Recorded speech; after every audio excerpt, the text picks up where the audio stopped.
All right. Hello and welcome to Hump Hangouts, episode 426 on the 11th of January 2023. Probably the last episode this year. We all see my lovely Christmas tree in the back. Things are pretty awesome here. Been working on a couple cool projects, and yeah, it's always a super exciting time to plan the new year and make big plans and start a new sprint. Which is exactly what I'm doing. I think Bradley is doing one as well. And yeah, I hope you set up your plans as well and give all your energy on your best for the first quarter and execute like crazy. Weather is pretty good as well here.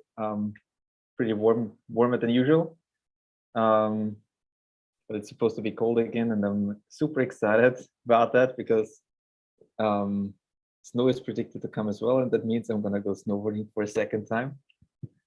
Other than that, I think Bradley is ready now as well. So how are you doing today, Bradley? I'm good. And Adam's trying to sneak in now too.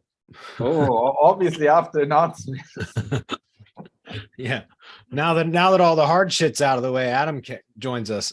Oh, hey guys, what's up? Sorry, I didn't realize we were live. No, just kidding. Hey, how's it going? So did you guys already kick off and let everyone know it's episode 426? I think we did that. Yeah. Ah, man. All right. Well, then my work here's done. I'll just sit in the back. Yeah.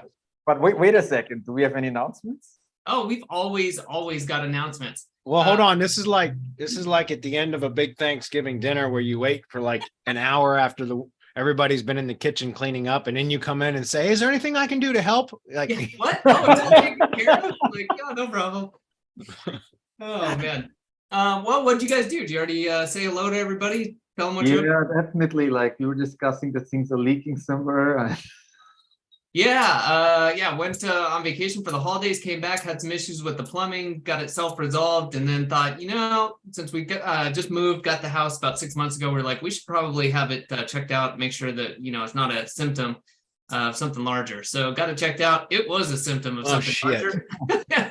So it's a shitty situation, but gonna get it hopefully taken care of on Friday, and hopefully that's the last I'll have to worry about that for a bit. Was that pun intended? Yeah, luckily not literally nothing backed up completely, but yeah, just a bad situation that was about to get much worse. So glad we got it checked out. Yeah, no kidding, because then it really could have been a shitty situation. Oh yeah, and way more expensive, right? Then you're dealing with damage and cleanup. So yeah, now we just got to get some pipes dug out in the basement and the concrete and all that. So not fun, not cheap, but better than the alternative. Yep. Right on. Well, speaking of announcements, I do have a couple. I'm not sure what you guys already went through. I wanted to let people know it's not out yet, but we will be sending out links. We're going to be having Allison joining us, and we'll put out all of her information, and we're going to send out emails. And the week of, or the week before, we'll announce it on Hump Day Hangouts and put the link out there. But she's going to be joining us. She's an SOP master. She helps agency owners get their SOPs in order, either create them, update them, does it for them in some cases for larger agencies. So if you've listened to us for any amount of time, you know how big we are on processes and SOPs. So she's going to be coming on and doing a webinar, not just on here's what an SOP is or here's how you do it. She's actually going to be walking through with anyone who decides to join on creating one of their SOPs. It's an important one, and I'll leave it interesting but incomplete, and let you guys find out which SOP that will be in the near future. I believe the webinar is planned for the 24th. It's the week or the week of the 24th. It's either the 23rd or the 24th. And like I said, Tuesday the 24th, I believe. That's it. So yeah, we'll be sending out emails inviting you and letting you know the week beforehand. But keep your eyes peeled. I think it's going to be really good. Whether or not you're an agency owner or you're a consultant, this stuff is super important. So if you're interested in that, definitely sign up for that. Let's see. Anything else, you guys? Yeah, I think Bradley did a pretty excellent job this week so far on his Twitch channel. I don't know, if you checked it out, but I said hello on one of his episodes. Not sure if you noticed. No, I didn't, but I know that today was almost a complete waste of time. I spent an hour just fighting gremlins just to get it to work.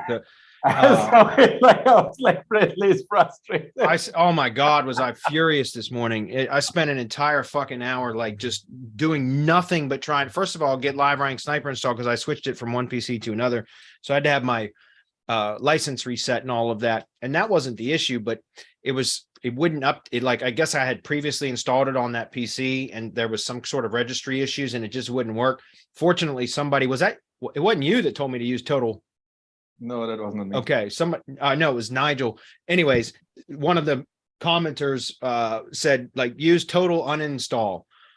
And I tried that and sure enough, it worked. So I was finally able to get LiveRank Sniper installed on that PC so I could set it up. But today was supposed to be just poking keywords with LiveRank Sniper. Well, so after I spent 30 minutes getting it installed, once I got it installed, then the Twitch live stream app, the desktop like streaming software or whatever, it dropped my screen share. So it would show my cameras, but it wouldn't show the screen. No matter what I did, I could not get it to show the screen.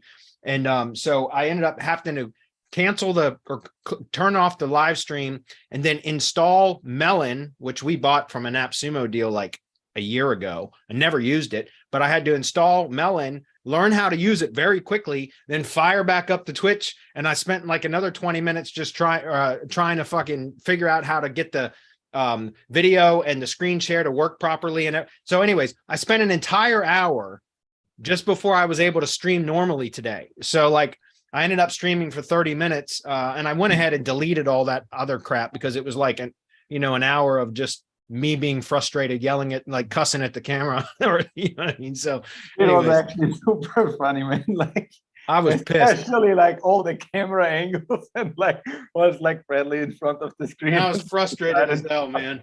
What a waste of time. But that's one of, I mean, but that's the thing. That's the nature of the business we're in, guys. Like nothing ever, very rarely do things ever go as planned. I was about to say that's the real behind the scenes, right? Of doing any work like this is just like, oh, I want the software work. Damn it. So, yeah. Yep. I was going to say too, something else we're doing. We're working in the background for a new mastermind. What would we call this? Community area.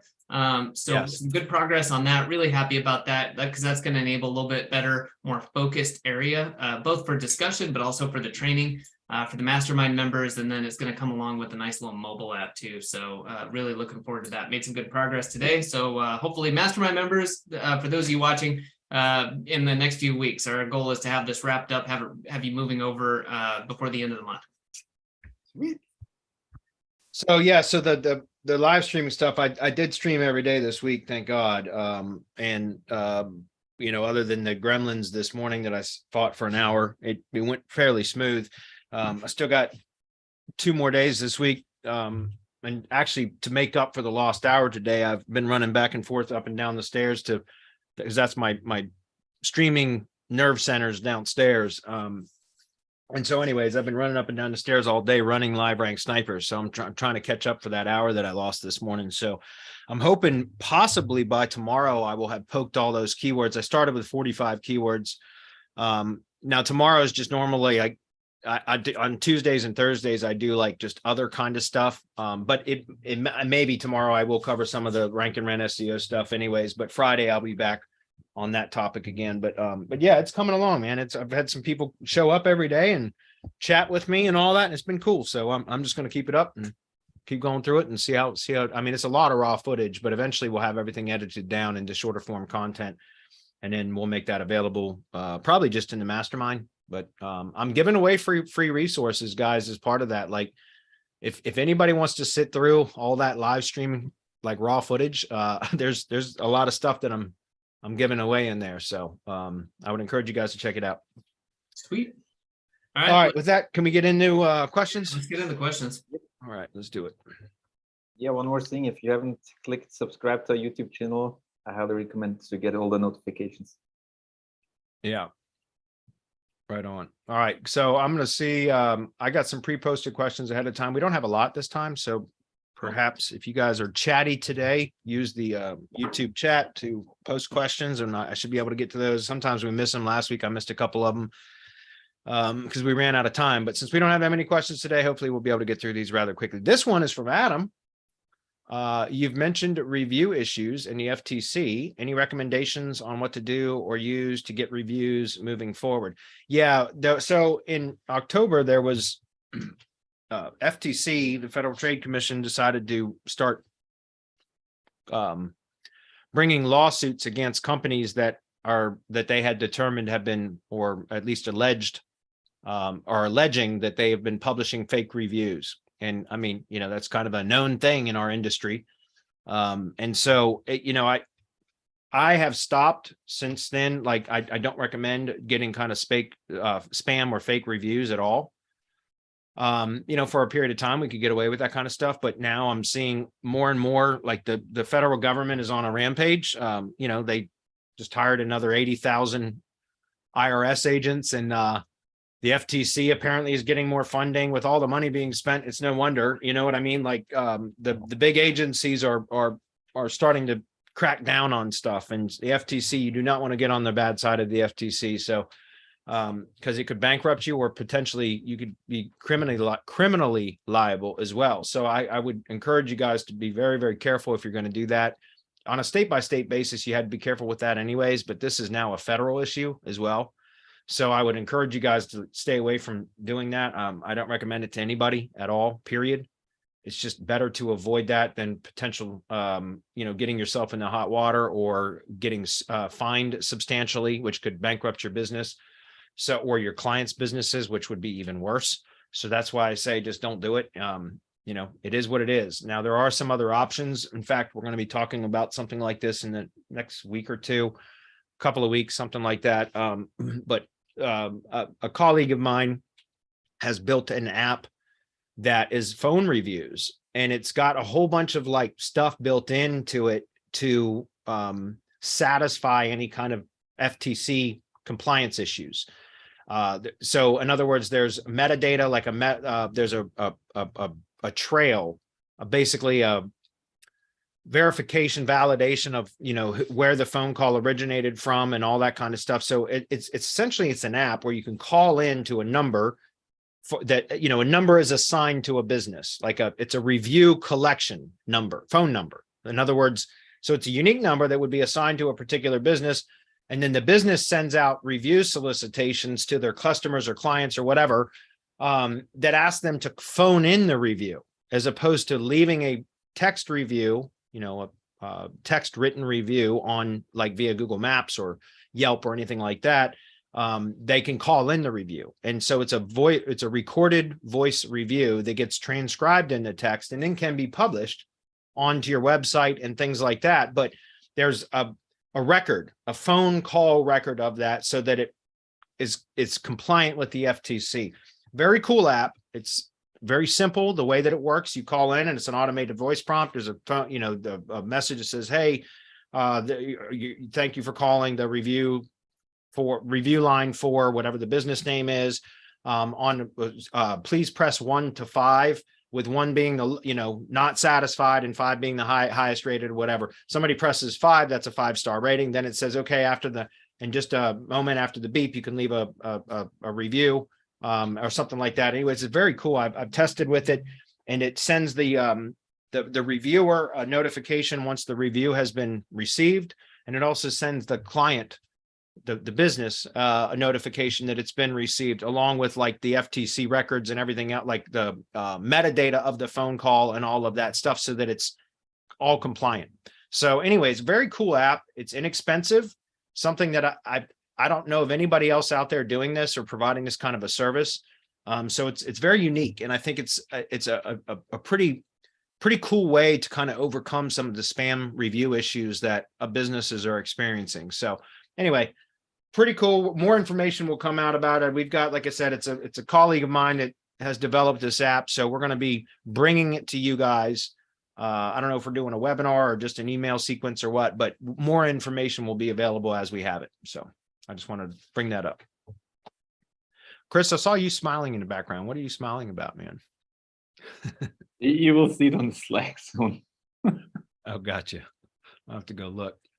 Anyway, all right. So moving on to the next question. Robert says, what's the best way to start an SEO agency with no money today? I mean, that's hard. It's hard to start any kind of a business without money, man. You either need, you either have money or time, or there's like somewhere in between, right? So usually when you're starting out a business, you have more time and no money. So you do a lot of the work yourself. They call it elbow grease, right? You go in and do a lot of the work. And then once you start to have some revenue, you can start to buy tools and apps to automate, streamline things. You can hire personnel to delegate work to, but until you start having some revenue, you got to do it yourself. How to start an SEO agency with no money today? That's a good question. I think the best thing to do would be to, I mean, I don't know, man, because if you don't have any results to show, it's hard to get somebody to sign up with you, right? So it's difficult. What I would suggest is perhaps finding a friend, a family member, something like that, somebody that you're acquainted with that has a business, and offer to do SEO for them for free, as a case study, and ask them to leave you, or, to provide you with a review once you get them results. And I would do something like that so that you have something to start with, so that you can learn. Number one, you can prove to yourself that you build your own confidence that you can get results. You're going to need to do that anyways. There's too many, we see it all the time, but people come into this industry that have no results, and they, go out and sell SEO services, and they really don't know what the hell they're doing. So it's always best to start with something. For years, I've been teaching, build your own kind of asset first, or assets, and start testing on your own stuff first, so that you can learn SEO, you can build your confidence up, and, once you start getting results, hopefully repeat results too. And then you can use those as case studies, or you can point to those, use those as examples to show that you know what it is that you're doing. However, if you don't have any money, you can kind of do that on your own still, but it's more difficult. It's better if you could work on somebody, because it's very difficult to register a Google Business Profile for now. So it's hard to create your own Google Business Profile that you're going to rank. And unless you want to start your own agency Google Business Profile, which you could register to your own home address, for example, get that validated, verified, and then you could potentially rank your own asset. But because it's hard to establish and verify a Google Business Profile now without a real valid business location and supporting documents and all that other kind of stuff, then I would recommend that you contact a family member, acquaintance, something like that, somebody within your sphere of influence, right, that that has a business, and offer to do it for free, because you need to build up your confidence and also have some examples that you can point to. Then once you have that, and a review, by the way, you can, as a condition of doing it for free, you could ask for a review once you get them results. Then that would be at least something that you could point to. I would recommend that you niche down, you stay within a particular industry, or even better yet, especially if you're starting off, a specialization within an industry, because industries are quite broad, or can be quite broad, often are quite broad. But specializations or specialized services, products or services within a particular industry are going to be typically easier to get results in, and easier to make a name for yourself that way. So as a follow-up to that, Robert, I would encourage you to literally check out what I've been doing on my Twitch channel. So that's twitch.tv/Bradley Benner, where I'm going through the process of what I call rank and rent SEO mastery. So it's about building a rank and rent SEO business where you build the assets first. And once they're ranking, then you contact the businesses in that industry and offer them to lease the assets, or you can do on a pay per lead basis. The way that I'm teaching it there's a couple of tools that you need, but they're very inexpensive. But I'm going to first go through the process very manually of how to build out some assets to start ranking after we've discovered keywords that we know we can rank for easily. That's a process I'm currently in right now. I was working on this morning, in fact. But I would encourage you to check that out. And also, I'm going to drop a link here in chat. That is, I know you guys aren't seeing my screen. That's all right. Give me 1 minute. I got to get a link here for you that is basically a training that I did for our mastermind members about how to select an industry or a niche. And again, back to what I was saying before, even more importantly, a specialization within an industry. And I'm going to give you access to this for free. This is an SOP or training process training that I created for our mastermind members on how to select a niche or an industry to target. The point that I'm trying to make is, especially if you're new, if you zero in, spend a lot of time on the research to determine which industry you want to get involved with. Now, if you're If the only way that you're going to start is by finding a business that you know, like somebody that you know owns a business, whether it's a family member, a friend, or whatever, then you don't have a lot of options. But I would still encourage you to go through the training I'm about to share with you guys. You can get it, you can access it for free, but spend a lot of time trying to figure out which industry you want to enter, and then stick with it. Don't have buyer's remorse. We see it all the time in this industry where people pick a niche, they go in and they start doing some work and they don't get immediate results. And then they complain, oh, you know what? I picked a bad niche. No, if there are companies advertising in Google for that product or service, and then in the locations that you're targeting, you didn't pick a bad niche. You just haven't figured out how to make it work yet. That's what it is. Because people, and again, the training I'm going to give you access to goes very in depth as to how to do all the research needed to determine if it's a viable industry, if it's profitable, and if it's something that you could sell leads in or offer as a traditional retainer-based model. So again, all of this is to say, I would recommend starting with kind of like the rank and rent SEO stuff that I'm doing on Twitch, because you can do that manually for free. It's just going to require a lot of time to get it up and running. But you can do that for a very inexpensive, like a couple of tools or whatever. But select an industry that you desire to be in, that has proven is viable based upon the research that I'm going to give you access to on how to do the research. But I always tell people, if you can, try to select an industry that you have a desire, that you actually have a genuine interest in, because it feels less like work. I don't have a genuine interest in tree services. It just happened to be very, very lucrative. But if you do have an industry that you have an interest in, then it's easier to work in it all the time, if that makes sense. It feels a little bit less like work. But back to what I was saying, if you end up doing this to start with just an acquaintance that you know that has a business, then I wouldn't just start doing SEO for them. Just to learn how to do SEO, maybe, but I wouldn't select that industry unless it proves that it's viable based upon all the other research that I'm going to share with you now. So anyway, I don't know if that makes sense or not, but I'm going to paste this into this is niche/industry selection SOP, which is standard operating procedure. And I'm putting this into YouTube chat, guys. You do have to register. It's in our new platform dashboard area or whatever for the semantic mastery content. So anyway, there you go. Okay. Next question. Gordon, what's up, Gordon? He says, hey guys, I just read an article by a supposed SEO expert who says that Google is now identifying AI written content on web pages and penalizing those pages in the search engine rankings.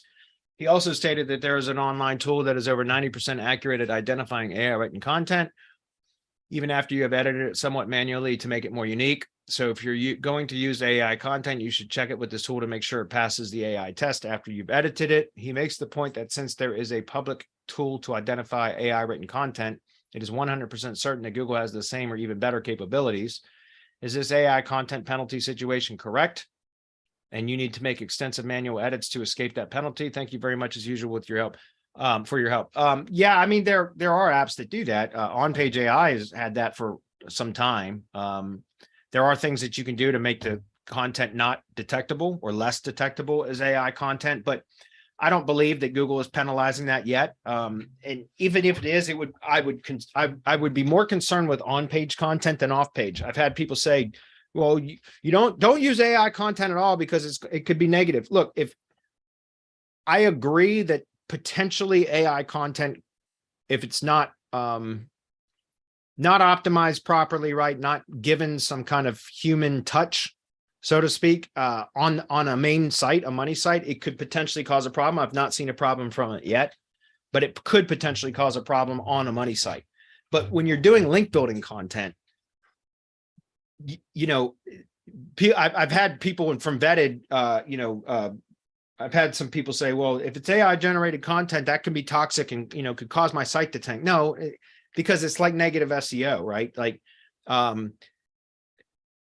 if AI content that links, if somebody was to produce AI content and link to something and that could be enough to tank it, that's just like negative SEO. Like That's like hitting somebody's site. If you wanted to attack somebody's site, you could hit them with thousands and thousands of spammy backlinks with all one anchor text, for example. And could that cause their site to tank? Well, maybe originally there was some negative SEO attacks that did affect that kind of stuff, but Google quickly built into their algorithm a way to kind of just ignore stuff like that, because otherwise it could be carnage all across the web. Think about it. Using AI generated content on your money site is one thing, right? Because that, again, that's the main asset. You have control. Supposedly the webmaster, the business owner, should have control over what is being published on the site.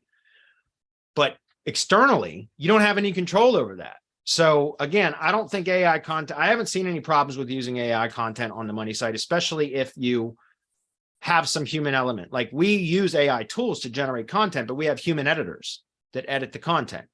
So, you know, massaging the content to make it less detectable as AI, like it's not just pure AI output, it's AI output plus human editing, right? So that changes it a bit. There's also some tools out there that are very, very good at making it not detectable by the AI writing detectors. I'm using a tool called Content at Scale right now. It's very expensive, but it's really good at generating content with just a keyword input and a couple of sentences to describe what the content should be about. And it does very, very good at generating like 2,000 to 3,000 word articles that aren't detectable by the AI detection tools. So that's really good for, you know, the type of work that I'm doing, because I got a lot of, you know, high demand for all that stuff. But you can take like Jasper content, for example, or even straight Chat GPT content, and you can go in and kind of edit things around a little bit to make it not detectable as AI content. Again, I use on-page AI for that. And it's a crazy, you can take article and paste it in. It says 99% AI content. And you go in and you change just a few things in the article, spend 5 minutes in a 2,000 word article, changing a couple of things. And then it says, you know, 8% AI detected. You know what I mean? So like just a couple of things you do can significantly change the detection. That doesn't mean it's not going to evolve and continue to get better at being able to detect that stuff. But look, AI generated tools are here to stay. They're not going away. Like, it's not like Google's going to say, well, you know, it has to be 100% manually human written content, or else we're going to penalize it. Like, it's just, that's not the case. Robots are here to help us. You know what I mean? So I would just caution against using straight AI output on your money site, and unless like on your there, I'm going to be testing. In fact, I wanted to test this yesterday. As I said, on Tuesdays and Thursdays when I do live streaming, I want those days, Tuesdays and Thursdays, to be like testing, or if I've got to catch up on agency work and stuff like that, I will do it. But there was a method that I want to test, talking about content at scale. And I was hoping to test that yesterday, but I didn't get to it. So I'm hoping tomorrow to get to test that. And that's something that I'll be testing with this rank and run SEO model, is taking a brand new domain in the tree service industry and using 100% AI generated content for all of the content on that site. And I want to see if I can build a site that becomes topically relevant in a particular location for tree services with 100% AI generated content on the money site. But it's a test. I would not recommend doing that on like an existing established business website, right? It's okay, like I said, to use AI generated content, but you want to massage it a bit, right? Add some human editing to it. And that's going to make it more real. But I don't think there's any problem. I haven't seen any problem from it yet. And I cannot imagine there being a problem from AI generated content externally, meaning off page, because we have no control over what other people do on the web. You understand? So that's my take on it. However, interestingly, we had a really good conversation about this in our mastermind during the last mastermind webinar last week. I've been watching a lot of videos on YouTube in the evenings about like AI and ChatGPT and some of the capabilities of it, which is quite impressive. But you know, Microsoft has heavily invested in OpenAI, who's the developer of ChatGPT. So like Bing is integrating ChatGPT right into their search results, which could potentially start giving Google a run for its money until Google does something to compete with that, right? Because, and it was interesting, but Ryan Stewart from the Blueprint Training, he on his YouTube channel, I think it's the Blueprint Training YouTube channel, he had a really interesting take that I watched a video last week about his take on ChatGPT and how it's a Google killer. And I thought it was funny. And I know a lot of those are like clickbaity type titles and things like that. But he had a really interesting take on, his take was Google is trash. And why is that? What does he mean? Well, if you think about it, because there's not really been any competition in search for over a decade, well over a decade, right? Google's been like has 90% of market share or whatever it is. It's something insane. There's not been any competition. And what happens when there's no competition? Service sucks. Right? Like that's part of competition is good in a marketplace because it makes products or services, it forces them to be better. Right. But Google hasn't really had any competition. So if you think about it, when you go to Google and you type in a search query or speak a search query, whatever, you get bombarded by commercialized results. It's trash. You get Google ads at the top, then you get the maps pack if it's a local search, and then you've got to sort through over-optimized pages that are ranking. And usually when you click on those pages, they're full of ads and everything else. You know what I mean? So it's commercialized results, and it sucks. You have to sort through a whole bunch of garbage to find the valuable information when you go to Google. And then you can only search for one search at a time. Like in other words, let's say you're trying to drill down into a topic. You start at the top level, top of funnel, like an informational broad type of search query, and you want to start drilling down to broad so that you know more and more about the like depth into a particular topic. If you think about it, every time you want to ask another query, you got to start over from scratch with Google, right? You're starting with a fresh set of a new search query with a fresh set of search results that you have to filter and sort through all of that commercialized garbage to find the valuable information, the useful, helpful information. Whereas with ChatGPT, you can ask it conversationally a question and it will answer conversationally. And then it remembers that previous conversation, that previous question and answer. So you can drill down into it. You can ask it to elaborate or provide additional detail from its previous answer. And so you can end up drilling down into a topic and it remembers the conversation, right? So like, you're not starting from scratch every time. And so Bing is starting to integrate, or has already, I haven't really tested with it yet, but ChatGPT into their search results, which will provide much richer, more relevant results. And so that could be a good thing because it could start first, like not just because taking a market share away from Google, but it could force Google to become less, the beast that it is with, commercialized mess that the Google search results are, right? I think it's good. I think competition is going to be good. Google has been the only kid on the block for the longest time. And that's precisely why it is the mess that it is. If that makes sense. And you guys have any take on that? Adam, Chris? Specifically? Sorry. No, I don't. I agree with you. And I didn't hear that about Microsoft, which was funny because I heard today about them looking to acquire a 49% stake in OpenAI. So totally makes sense though. They've invested heavily into that. So well, that's like a no-brainer, right? Once you hear it, you're like, oh, of course. Like, why wouldn't everyone do that? I'm sure we know Google's been working on stuff in their own labs, and I would be if they don't roll something out like this, because if nothing else, to play catch up. So yeah, and I don't even know, like they probably don't even have to catch up. They probably have had it behind the scenes, but when it becomes more prevalent in Bing, Google may have to start, bringing that a lot, releasing that kind of stuff into their search algorithm, their search results too, so that it's more relevant. Which again, competition is good.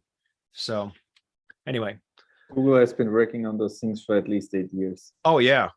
So oh yeah, they have it at least in the drawer. So I wouldn't worry on that one. Next question is Radic. I don't know if I'm saying that right. How to do product review article without necessarily buying all products or subscriptions, as it will become extremely costly at least to start off with our niche blogging. Yeah, I don't know. I mean, I don't really do affiliate stuff. So, but typically if I'm going to do affiliate stuff,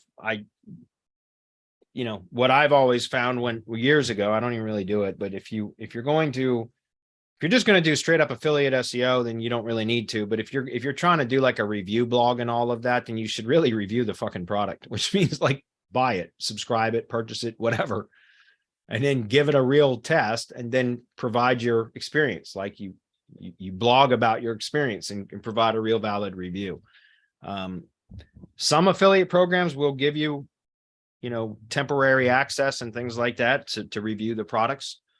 Usually have to have some sort of a history of being able to produce sales in order for them to do that. But, look into it. But there's a lot of questions in here about how to get started with no money, guys. It takes money to make money. I don't know of any business out there that you can start without investing either a lot of money or a lot of time. I wish it was just some way we could all just start free businesses, but it takes money to make money, man. It really does. I don't know what to say. I've been broke too, but I figured out a way. So it definitely helps to have capital, investment capital, for sure, even if it's not much. I don't do affiliate SEO, guys, so I'm sorry if I can't answer that question better. Anybody want to take a stab at that?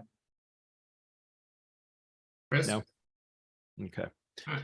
Bruce says, is there a way we can make external link clicks open in a new tab if our website is iframed into another page so that the frame doesn't load the link inside of itself? Yeah, if you add a target underscore equals blank to the link on the original page, right? If you've got a link in a page that has the target equals blank, so open in a new tab, then when you click on that, even when that website is iframed, it should open in a new tab.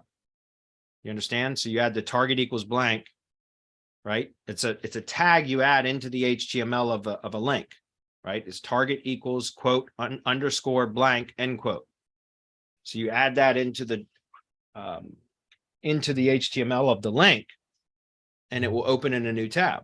And if that yeah, as far as I know, even in an iframe, it will still open in a new tab. Okay.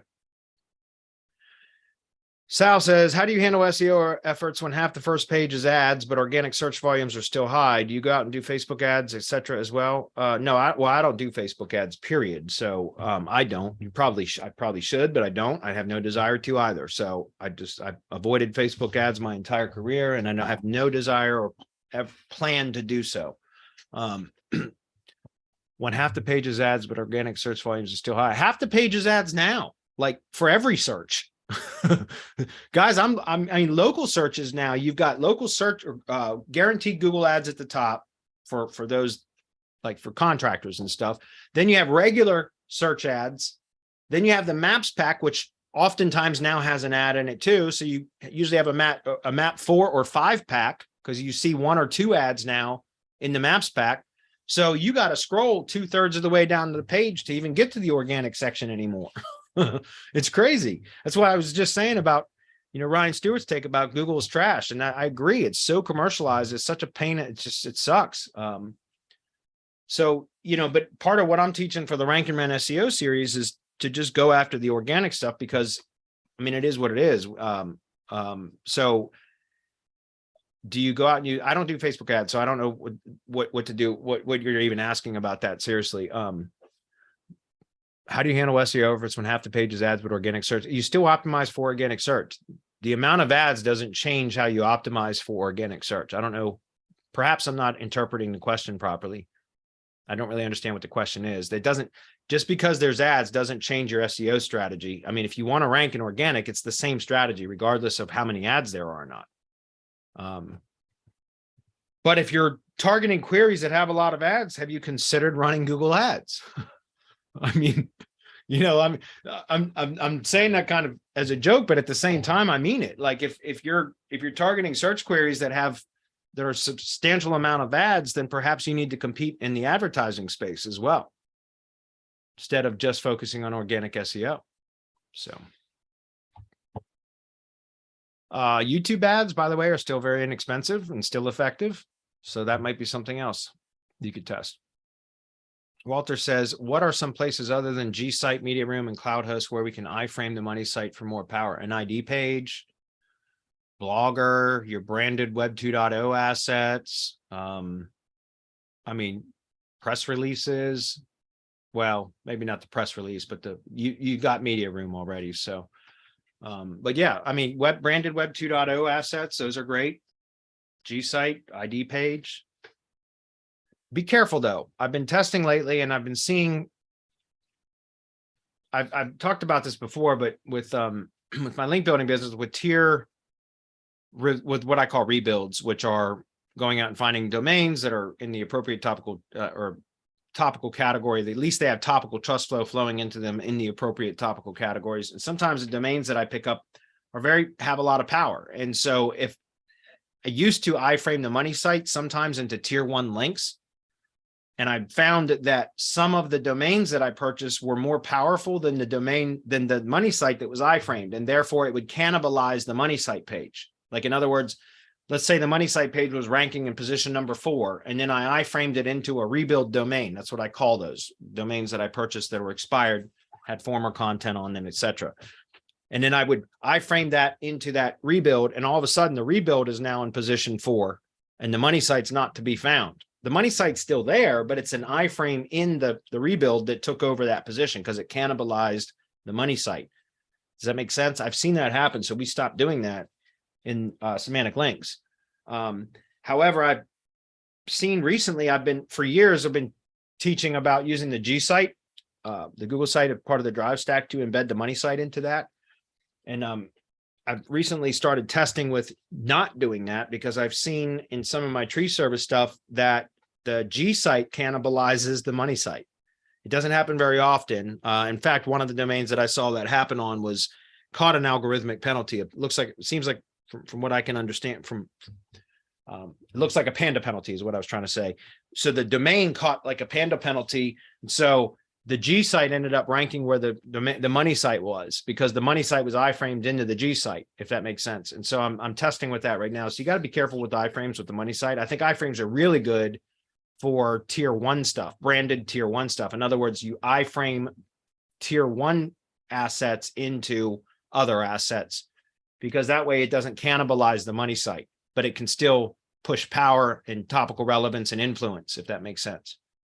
So anyway, Nigel says, hey, gents, Bradley, awesome Twitch content. Oh, there you go. That must be Nigel. What's up, Nigel? I think you were the one that told me this morning to use total uninstall for, and that worked. So I appreciate that, because I was about ready to punch my monitor this morning. So anyway, the question from Nigel is, tried Search Console to index Web 2.0 property and no luck after 2 weeks. Any next steps or indexing gigs to help getting blog crawled? So you submitted your Web 2.0 property to Search Console and it didn't index, huh? That's interesting. If you submit it directly to Search Console and it doesn't index, it's likely, I don't know. I mean, you could try Index Me Now, Omega Indexer, speed-links.net. Those are the 3 that I use. Abs Ravji, formerly of CTR Booster, and he's got a tool too that he gave me access to. I haven't tested it yet, but he gave me access to his indexing tool that he swears up and down is working very, very well. I haven't tested it yet. I just haven't had the time to, but Index Me Now works really well still we do that a lot for our rebuilds, our HTML rebuilds, but it's very expensive. So I don't know. There's not much else I can say to do. You can try to run traffic to it, referral traffic, especially from Google properties to the asset that you're trying to index. That will help it to index. So like, in other words, if you were to, again, a YouTube video and have a link to the asset that you're trying to index within a YouTube video, and then run CTR traffic that goes and watches the YouTube video first and then finds the link in the description and clicks through, that's a click from a Google property. So that click can help Google to recognize, like, hey, pay attention to this thing that I'm linked, that it's linking to. You can run CTR traffic through gsite, Blogger, Google properties is what I'm saying. If you can force a click through a Google property to what it is that you're trying to index, that can help it to index. Okay.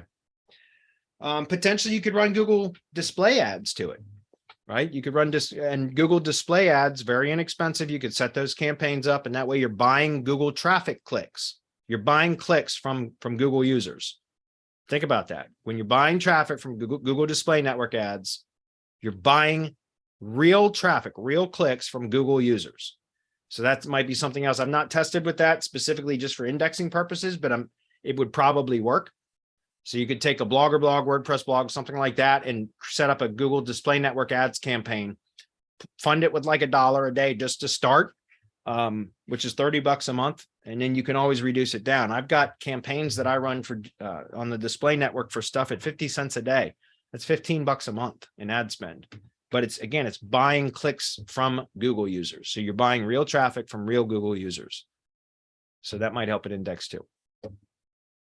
Anyway. Okay, guys, we got some questions in chat. I'm going to try to run through those. Here's OC. OC, I missed your questions last week, so I got 15 minutes to get through these. I'll try to get to those as well. Keyword management says, what time are you on again? I start at 6:30 a.m. Eastern, Monday through Friday. 6:30 a.m. Eastern, Monday through Friday. However, the replays are available on the Twitch channel. I purchased I upgraded my Twitch account, so it will keep the replays for up to 60 days. But before they're archived on the channel, I plan on having sending them to a video editing company to kind of condense down, turn into shorter form content. And then the shorter form content will only be available on our mastermind. So. And if you want access after 90 days, you're going to need to join OnlyFans, which is where we will head. No, just kidding. I still don't even know what the hell OnlyFans is. I keep hearing jokes about that, and I don't even know what the fuck it is. Right, better off just keeping it that way. Let's keep that's what I hear, and I haven't even looked at it. I've heard a lot of jokes about my Twitch stuff and OnlyFans, and I'm still trying to figure out what the fuck is OnlyFans. Well, as long as your daughter is not on it. Yeah, I can imagine. Anyway, moving on.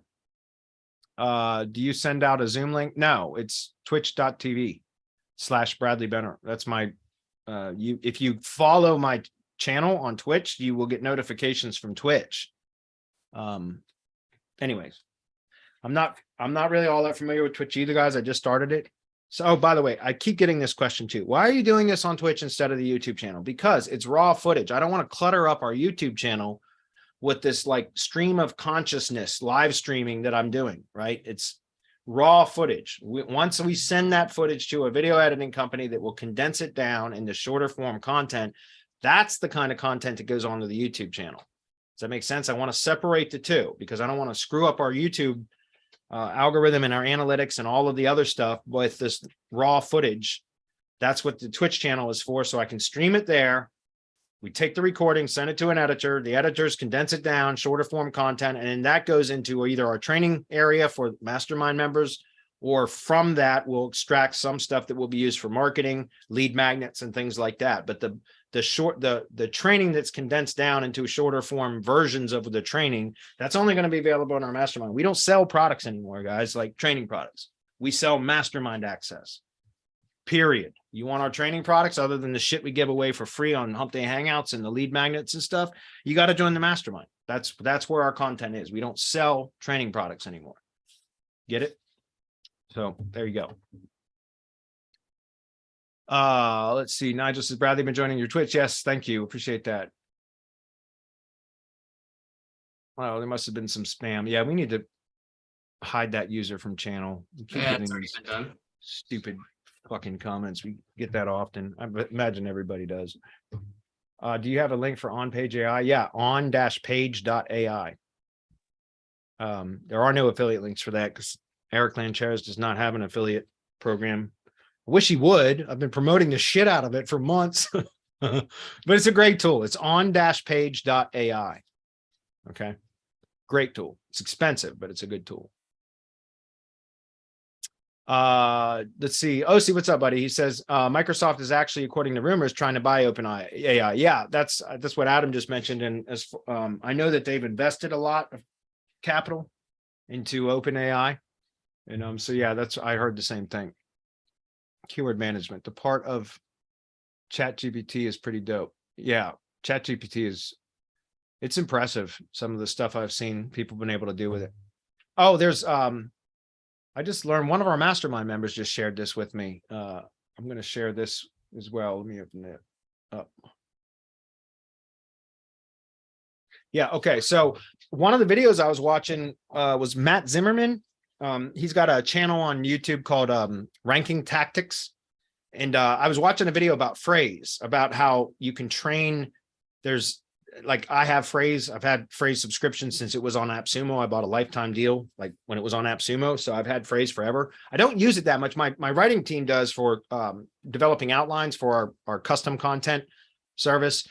We use that a lot because Phrase is very good about creating outlines from questions, and Google loves questions and answer kind of content. So Phrase is really good for that, but they have an AI writing assistant built into it as well with all these recipes now, formulas or prompts or whatever you want to call it. And anyways, I just happened to, because I've been watching videos about AI stuff lately. That's probably why YouTube suggested this video to me. And it was Matt Zimmerman talking about how to train the Phrase AI, that you can prompt Phrase, the AI writing assistant in Phrase. You can prompt it to learn to write about obscure topics. And he goes through a process and shows exactly how to do it. I thought it was fabulous. I haven't tested it yet, but it was a very interesting video. And anyway, then it was funny because I had a mastermind onboarding call with one of our new members, and he pointed out, I mentioned Matt Zimmerman, and he was like, "Oh yeah, have you seen this app that he created? It's AI Writer for Windows." So it's a plugin or whatever that you install on PC, a Windows PC, and then it automatically pulls in chat GPT capabilities into any program that you run, whether it's a cloud app or a desktop app.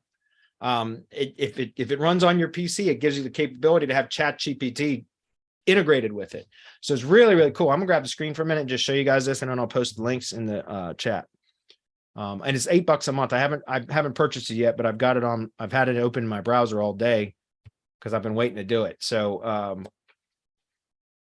David was the gentleman's name who shared this with me today. We had an onboarding call for mastermind membership today at 10 a.m. Anyways, he showed this to me today. It's called AI Writer for Windows. This is Matt Zimmerman, and it's $8.97 per month, or $5.97 per month if you want to be cheap. But there, I was going to buy this one. I haven't signed up yet. Here's the checkout page for it. It's on Gumroad, I guess it is. But essentially, there's a little video there that he's got about 15 minutes long that shows you what it does, and everything looks really cool. For $9 a month, I'm definitely going to test it. I just haven't checked out yet. So anyway, I'll put this in chat. You guys can check it out. AI Writer for Windows PCs. Or Windows PC. That's not it. Let me get the right URL. Shit, try that again.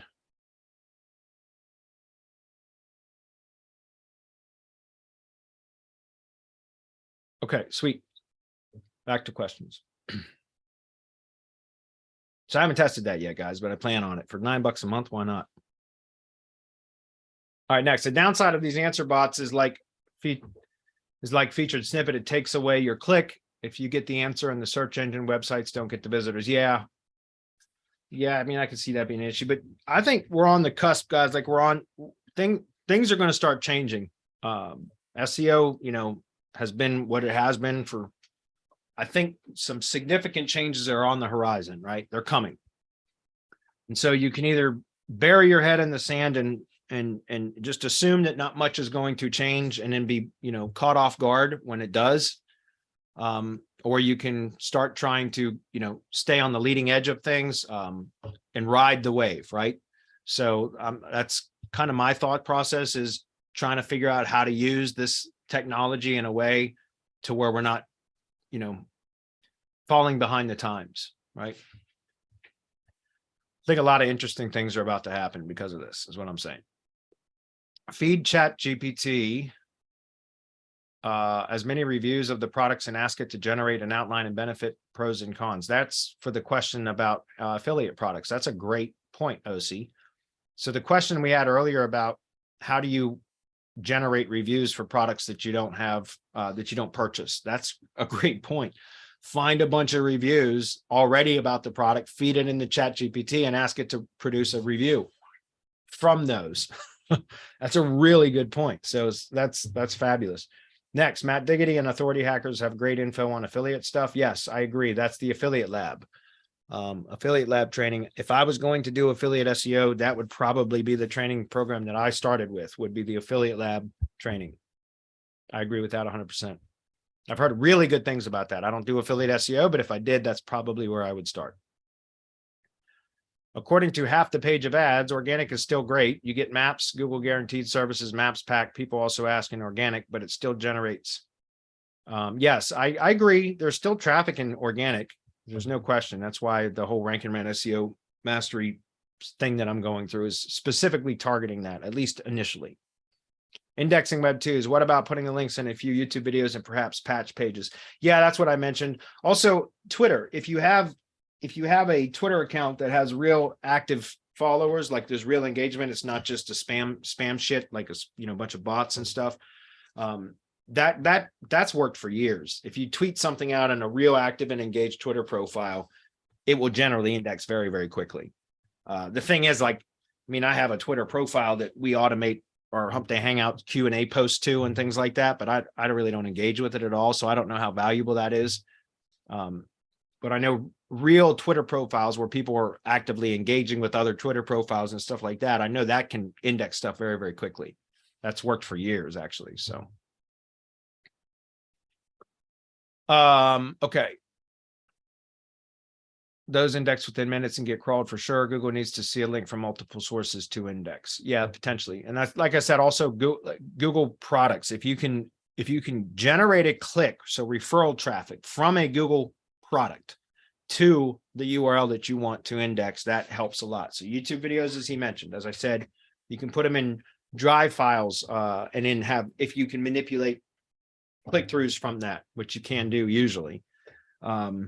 Google Business posts. That used to work, although now because of Google Business posts, I don't know if they're doing away with that yet or not, the Google Business website, but that was also another thing. If you could use the CTA button to link to something and then run click-through rates, CTR spam, right? Traffic through the CTA button and click on the button, that would also help with the index.